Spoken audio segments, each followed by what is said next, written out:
Hello বন্ধুগণ, আবার একটা ভিডিও আপনাদের সামনে নিয়ে চলে এলাম শেয়ার করব বলে। আমাদের বরাকরে যতগুলো ঠাকুর হয়েছে মোটামুটি আমাদের পাড়া দিয়ে বিসর্জন হতে যাচ্ছে। কারণ কি, নদীতে তো প্রচুর জল ছেড়েছে, নদীতে তো যাওয়া যাচ্ছে না, এমন রেস্ট্রিকশন করে দিয়েছে কোনো রকমের পুলিশে। ওদিকে নদীতে কোনো ঠাকুর বিসর্জন করা যাচ্ছে না, সব ঠাকুরকে আমাদের পাড়াতে এতে পুকুরে যেতে হয়। সে পুকুর আছে, সে পুকুরে যাচ্ছে গিয়ে বিসর্জন করছে। তাই জন্য আমাদের খুব ভালো হয়েছে, আমরা দাঁড়িয়ে দাঁড়িয়ে ব্যালকনিতে দাঁড়িয়ে দাঁড়িয়ে সব দেখতে পাচ্ছি যে প্রত্যেকটা ঠাকুর এখান দিয়ে নিয়ে যাচ্ছে। মানে অন্য বছর কিন্তু এখান থেকে ঘুরিয়ে নিয়ে চলে যাওয়া হয়, রোড দিয়ে ঘুরিয়ে নিয়ে গিয়ে সব নদীতে বিসর্জন হয়, কিন্তু এবারে দেখছি সব এখানে হচ্ছে। কারণ না হলে ওখানে একদম জলের যে অবস্থা দেখলাম তো নদীতে, একদম জল উপচে পড়ছে। আর খবরেও নিশ্চয়ই আপনারা শুনছেন যে মাইথন থেকে খুবই জল ছাড়া হয়েছে, তো বুঝতেই পারছেন আমাদের এখানে কি জলের অবস্থা একদম। তার সঙ্গে পড়ছে বৃষ্টি, সেই নবমী থেকে বৃষ্টি শুরু হয়েছে। মা দুর্গাকে তো পুরো প্লাস্টিক দিয়ে ঢাকা দিয়ে নিয়ে যেতে হলো। ওইদিকে আবার মা দুর্গার যে আমাদের যে পাড়ার যে মা দুর্গা মুখার্জি বাড়ি, তাদের বাড়ির যে কাঠামোটা সেটা তুলে আনছে। দেখুন আজও বৃষ্টি পড়ছে, খুব বৃষ্টি পড়ছে। বৃষ্টিতে একদম এখন একদম পিছল হয়ে আছে রাস্তাঘাট। মানুষগুলো খুব কষ্ট করে নিয়ে আসছে পা টিপে টিপে, কারণ কখন কে পড়ে যাবে কোনো ঠিকঠাক নেই।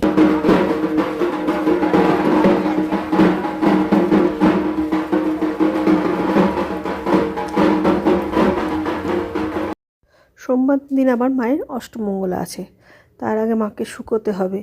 কিন্তু শুকোবে কী করে কে জানে, এত তো বৃষ্টি পড়ছে বুঝতে পারা যাচ্ছে না যে শুকোবে কি না। তার আগে মাকে সুন্দর করে আবার সাজিয়ে গুজিয়ে আবার ঠিক জায়গায় তুলতে হবে, তুলে আবার নিত্য পুজো যেটা হয় সেটা আবার হবে। মা দুর্গার অষ্টমঙ্গলা পেরোবে, তা করতে করতেই চলে আসবে আবার কালী পুজোর উৎসব। তা আমাদের বাড়িতে কালী পুজো হয় সেটা তো নিশ্চয়ই আপনারা অনেকেই জানেন। তা আমাদের বেশ বাড়িতে এখন বেশ উৎসব একটা মুখরিত ব্যাপার হয়ে গেছে।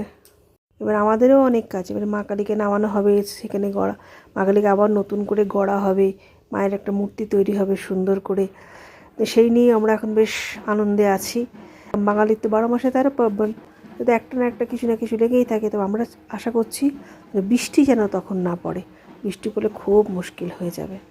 চলুন এই পর্যন্ত ভিডিওটা রাখছি, সবার সঙ্গে থাকুন, পাশে থাকুন, আর প্রতিদিন দেখতে থাকুন আমার ছোটো ছোটো ভিডিও। আর আমার ভিডিওগুলো আপনাদের কেমন লাগছে অবশ্যই কমেন্টস করে জানাবেন। সকলে ভালো থাকুন, সুস্থ থাকুন। এই দেখুন মায়ের যে চালচিত্রটা সেটাও নিয়ে চলে এলো, কারণ কি আবার তো মাকে নতুন করে সাজাতে হবে, তাই না? আবার 1 বছর পর আবার সুন্দর করে আবার এটাকে সব কিছু সাজানো হবে। জয় মা, সকলের মঙ্গল করো, ভালো রাখো, সবাইকে সুস্থ রাখো। বাই বাই, পরের ভিডিওতে চোখ রাখুন।